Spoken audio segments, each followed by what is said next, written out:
በጌታ የተወደዳችሁ ይህንን ፕሮግራም የምትከታተሉ ወገኖቼ ኢትዮጵያውያን ኤርትራኖች እንደምን ሰንብታችኋል?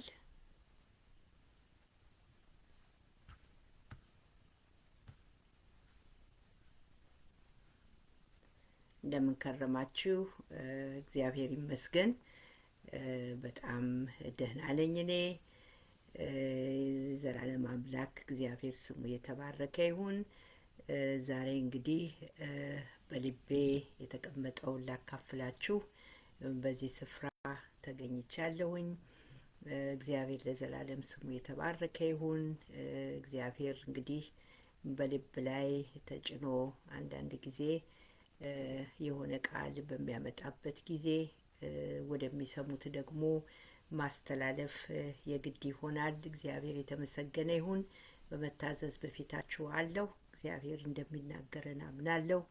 እንግዲህ ደግሞ ጠብቆ ለመጣ እግዚአብሔር እሱ በጎነቱን ያደርጋል፣ ይናገራል፣ ያንጻል፣ ያስተምራል። ስለዚህም ደግሞ ስለ እግዚአብሔር መንፈስ እጅግ አድርገን ጌታን እናመሰግናለን። አጭር ጸሎት አደርግና በጣም ለትንሽ ጊዜ ነው የመጣሁት። ብዙ አልይዛችሁም፣ ግን አንድ ነገር ይዛችሁ እንደምትወጡ እግዚአብሔር እኔ እንዳስተማረኝ እንደሚያስተምራችሁ አምናለሁ። እንጸልይ። እግዚአብሔር አምላካችን ሆይ እናመሰግንሃለን።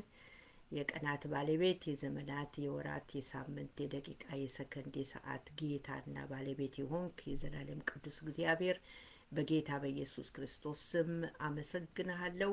በዚህ ሰዓት ደግሞ እንደገና ወደ ወገኖቼ በልቤ ባፈሰስከው የሕይወት ቃል የሚሰራ ቃል እንደገና እንድገለጥ ስለወደድክ ጌታ ሆይ እጅግ አድርጌ አመሰግንሃለሁ።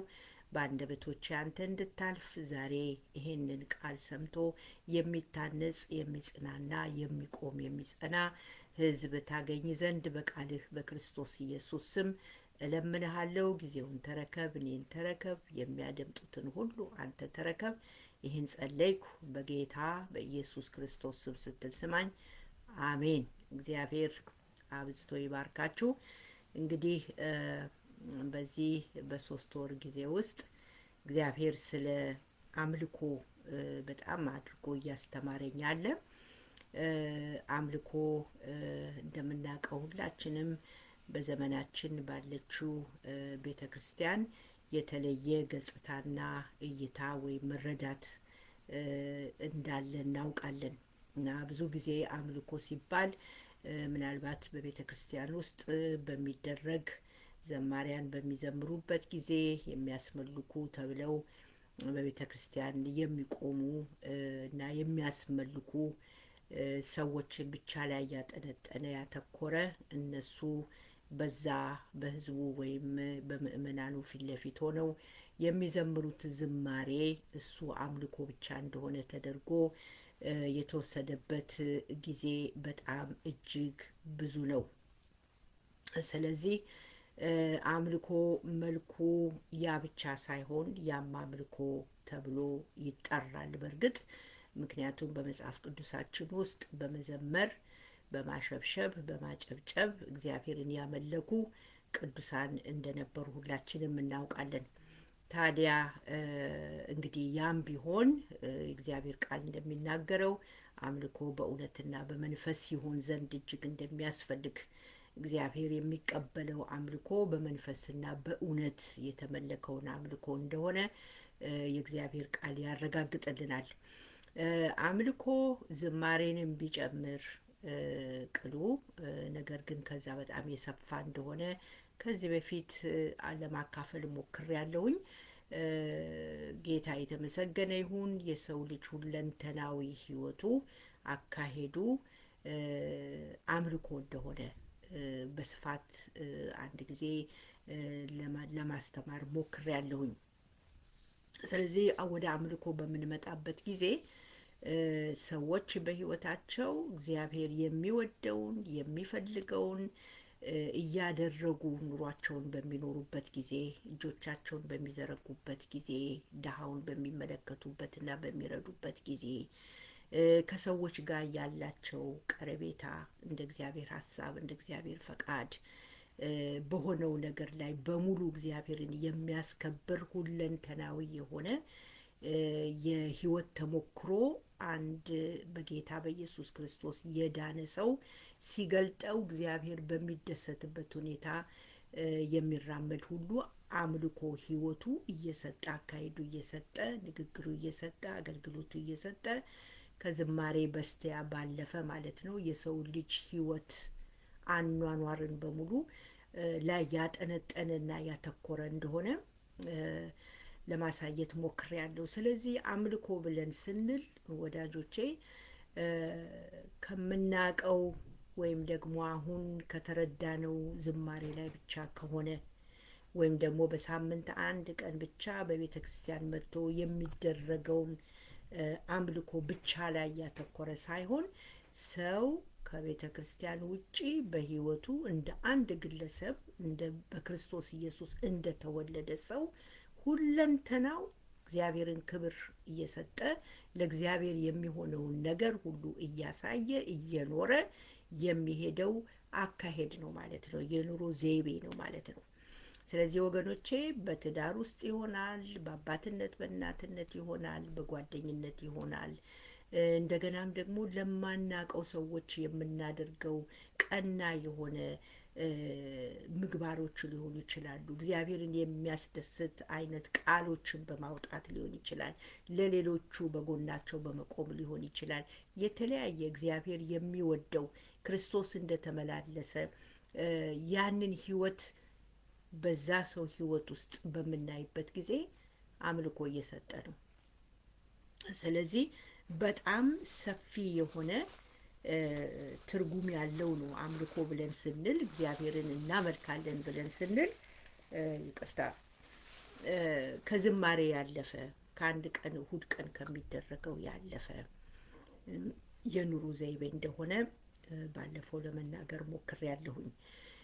ከዛ መነሻ በማድረግ ዛሬ እንደምታዩት ርዕስ አድርጌ ያስቀመጥኩት አምልኮ በሁሉ ሁኔታ ይልና ከኢዮብ ህይወት ታሪክ ብዬ ርዕስ ሰጥቼዋለሁኝ። መቼም በመጽሐፍ ቅዱሳችን ውስጥ የተጻፉልን ሁሉ ለእኛ መመሪያችን ልንከተላቸው የሚገባ እኛን የሚያነቁ እኛን የሚያሳዩ የህይወት ቃል ነውና እነሱን ደግሞ መተግበር ስንጀምር በህይወታችን ለውጦች እየተከሰቱ ይመጣሉ። እግዚአብሔር በሚፈልገው መንገድ የተቀረጸ ህይወት እንዲኖረን ያግዛሉ ማለት ነው። ስለዚህ የኢዮብን ህይወት ስንመለከት አምልኮውን የአምልኮ ልምምዱን እንደገና ደግሞ የህይወቱ ለውጥ ያመጣው ፍሬ በምንመለከትበት ጊዜ እጅግ በጣም ብዙ ነገር እንማራለን። እግዚአብሔር የተባረከና የተመሰገነ ይሁን። ኢዮብን ምናልባት ታሪኩን ሁላችንም እናውቀዋለን። ያመለከው አምልኮን ስንመለከት ወዳጆቼ በትልቅ መከራ ውስጥ ሆኖ እግዚአብሔርን ሲያመልክ ያየንበት መጽሐፍ ነው። በኢዮብ 1 ከቁጥር 20 እስከ 21 ድረስ ያለውን ክፍል ስንመለከት ኢዮብ የተናገረው ነገር አለ። በመከራው በጣሩ ውስጥ በመከራው በጭንቁ ውስጥ በአድቨርሲቲ ውስጥ ሆኖ እግዚአብሔርን ያመለከበትን ሁኔታ ስንመለከት በጣም የሚገርምና የሚደንቅ ነው። ምንድነው የሚለው? ኢዮብ 1 ቁጥር 20 እና 21 ላይ ምን ይላል? በብዙ መንገድ ህይወቱ ኑሮ በተመታ ጊዜ ወገኖቼ ያንን ሁሉ መጥፎ የሆነ የደረሰበትን የልጆቹን ማጣት እንደገና ደግሞ የንብረቱ መውደም በላዩ ላይም ደግሞ እንደዚሁ በቁስል ሲመታ ወገኖቼ አንድ ነገር ተናገረ። በተለይ ንብረቱና ልጆቹን ማጣቱን ይሄንን ዜና ያበሰሩ ሰዎች ወደሱ በመጡ ጊዜ ኢዮብም ይላል ቁጥር 20 ላይ ምዕራፍ 1 ተነሳ ይላል፣ መጎናጸፊያውንም ቀደደ ይላል፣ ራሱንም ተላጨ ይላል፣ በምድርም ላይ ተደፍቶ ሰገደ ይላል። ወገኖቼ ሐዘን አያሰግድም። በእርግጥ ነው እንደ ሰው አዝኗል፣ መጎናጸፊያውን ጥሏል፣ ጸጉሩን ተላጭቷል። ግን ከዛ በኋላ ያደረገው ሁኔታ ስንመለከት የሚገርም ነው። በምድር ላይ ተደፍቶ ሰገደ ነው የሚለው። የሚሰገድለት አንድ አምላክ እንዳለው የሚያውቅ ኢዮብ ቁጥር 21 ላይ ሄዶም እንዲህም አለ ብሎ ይጀምራል። ራቁቴን ከእናቴ ማህፀን ወጥቻለሁ አለ። ራቁቴንም ወደዚያ እመለሳለሁ። እግዚአብሔር ሰጠ፣ እግዚአብሔርም ነሳ፣ የእግዚአብሔር ስም የተባረከ ይሁን ብሎ ሲናገር እናያለን። ወዳጆቼ ያጣው ብዙ ነገር አለ። ልጆቹን አጥተዋል፣ ንብረቱን አጥተዋል፣ ጤናውን አጥተዋል፣ ከጓደኞቹ ያለውን ሰፖርት ወይም ድጋፍ አጥተዋል። ከነሱ ብቻ አይደለም ከሚስቱም ሳይቀር ወገኖቼ ድጋፉን አጥተዋል። አንድ የሆነችው አካሉ እንኳን ልትደግፈው አልቻለችም። ነገር ግን ኢዮብ ያደረገው ነገር ምንድን ነው? ምርጫ ያደረገው እግዚአብሔርን ማምለክ ብቻ ነበር።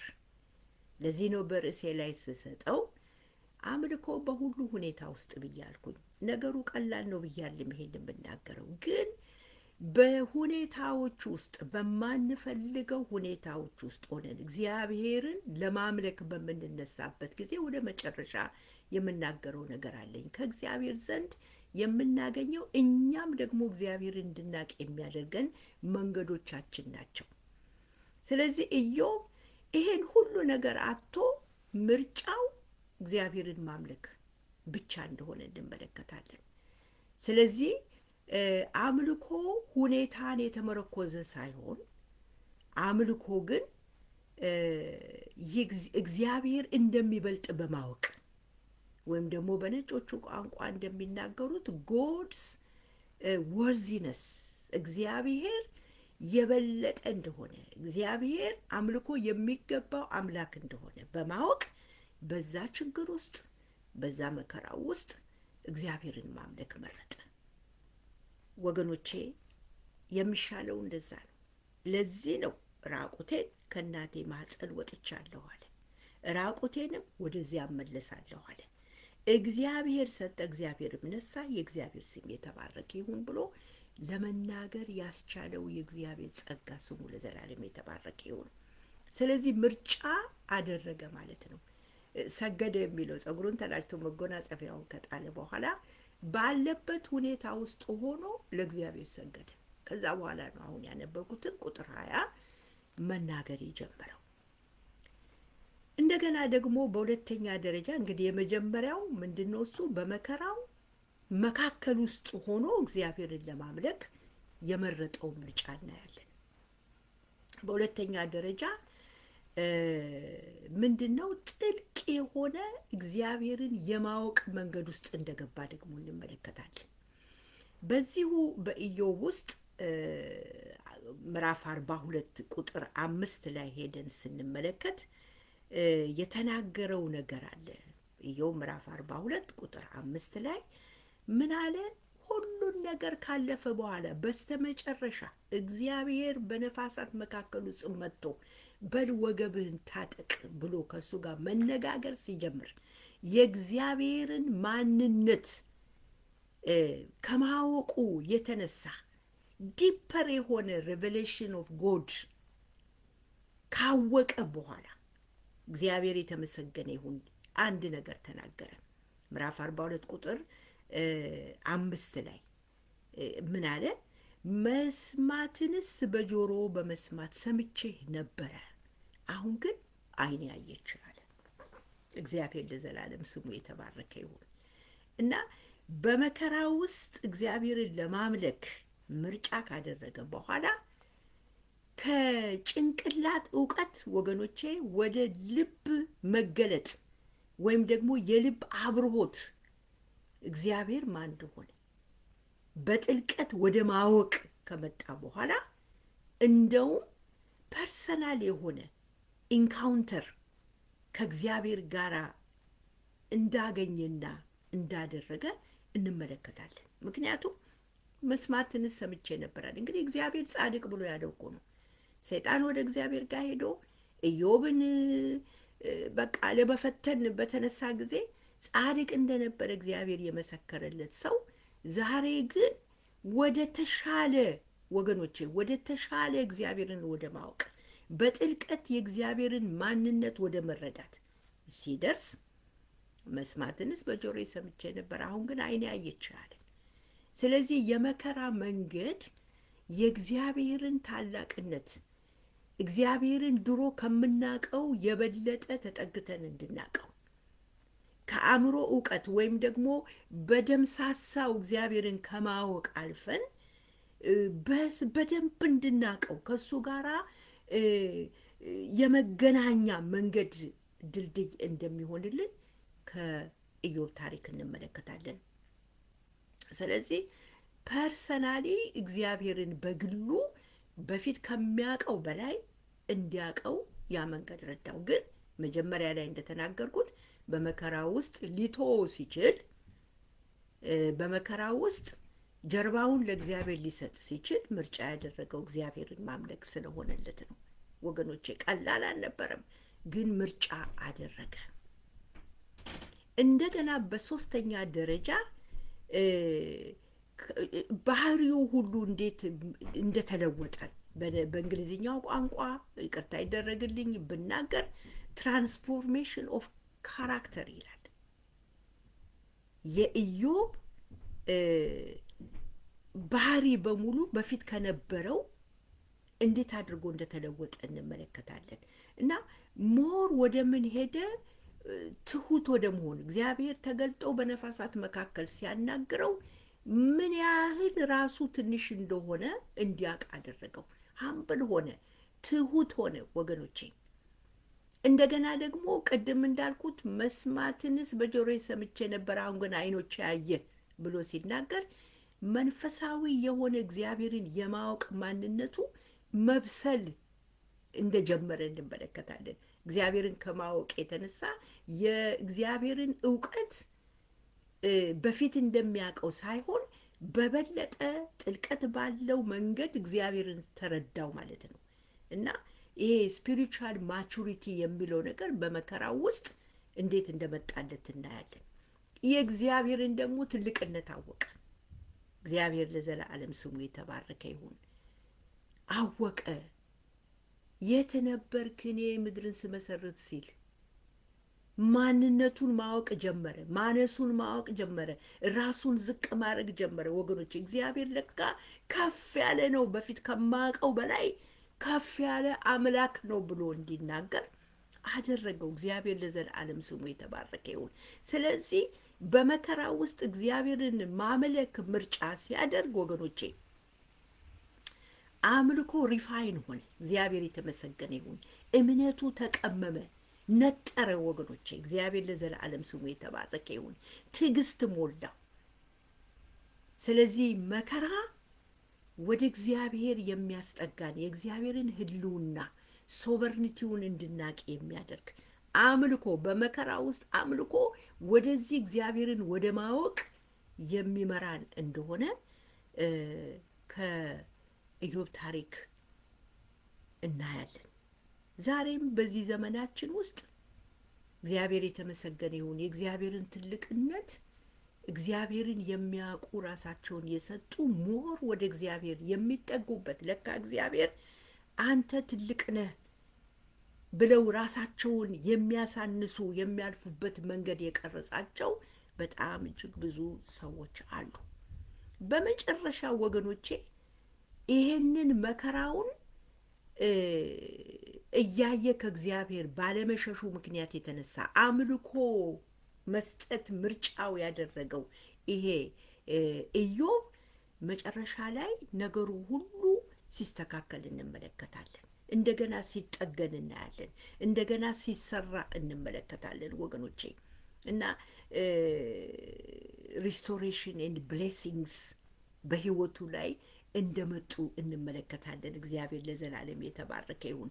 እንግዲህ ኢዮብ ከእግዚአብሔር ጋራ እንደሚገባ መገናኘት ሲጀምር ወገኖቼ በሱ ላይ የተነሱትን ወዳጆቹ ላይ እንኳን መጸለይ ሲጀምር እግዚአብሔር ደግሞ የጠፋበትን ነገር ከበፊቱ ይልቅ አብልጦ እግዚአብሔር መልሶ እንደሰጠው እንመለከታለን።